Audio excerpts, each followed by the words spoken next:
This has dropped new Custom 65 mechanical keyboard, and it's really good. What makes it so special is how you can swap out the shell of the case just like this.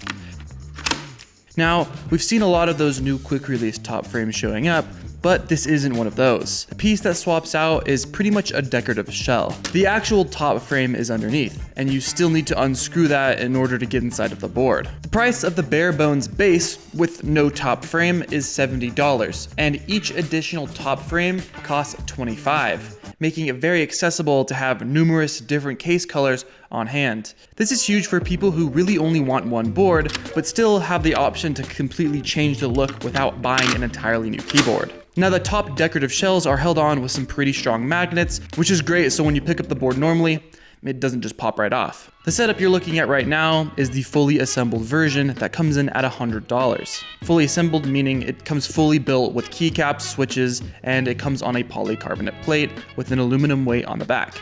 We'll get to some of that customization stuff later. I'm not gonna lie, I'm really digging the all black look.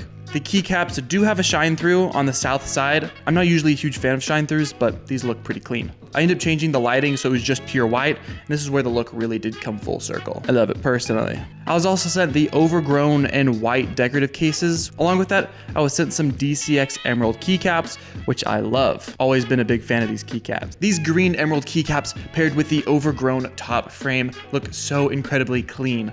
The Custom 65 is made of mostly polycarbonate. Luckily, it's really polished and gives off a very premium feel. There is a thin aluminum weight on the back. If you want, you can also get an aluminum top shell. It costs an additional $60, and it only comes in black and silver. Customization wise, you can of course have your decorative shells with all of those colors, the aluminum options if you want, but there are also a couple different back weight options that you can choose from. Additionally, there's a great selection of plate materials, including carbon fiber, which is one of my favorite plate materials. It's on the rare side, but not that crazy these days. Now, when it comes to sound, I think the board is pretty regular. Not bad by any means, but just right there in the center.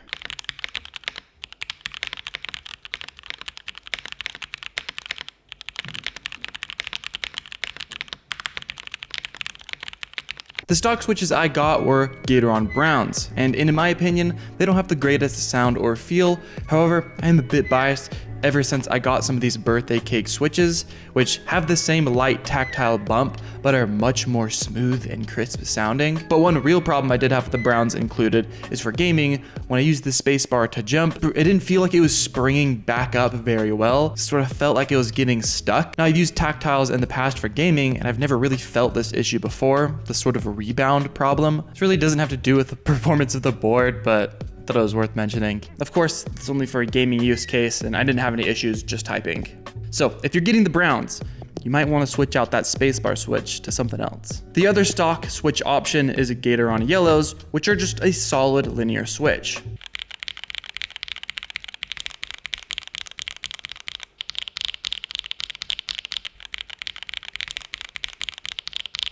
When I threw on these green keycaps, while I was at it, I also popped in some lubed NK Cream Dream switches, so here's how those sound.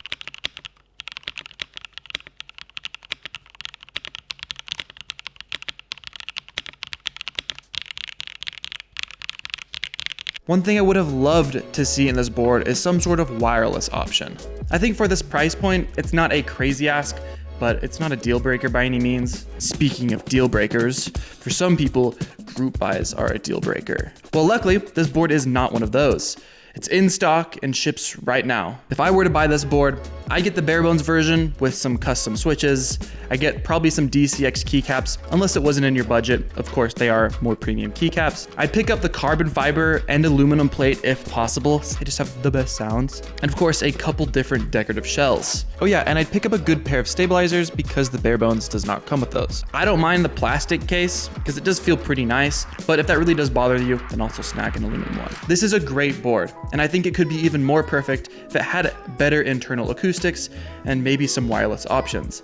Also, I gotta say that I love the USB port being on the left side rather than the center. Oh yeah, and the stabilizers came perfectly tuned, which is great. Sick. Now, a use case that I was thinking could be pretty cool is since these top shells are so readily available and made of plastic, it'd be really easy to customize them. I'm talking painting or something similar. Plus, you don't have to buy an entirely new board. If you mess up, you can just pick up another top shell or just pop on another one you already had.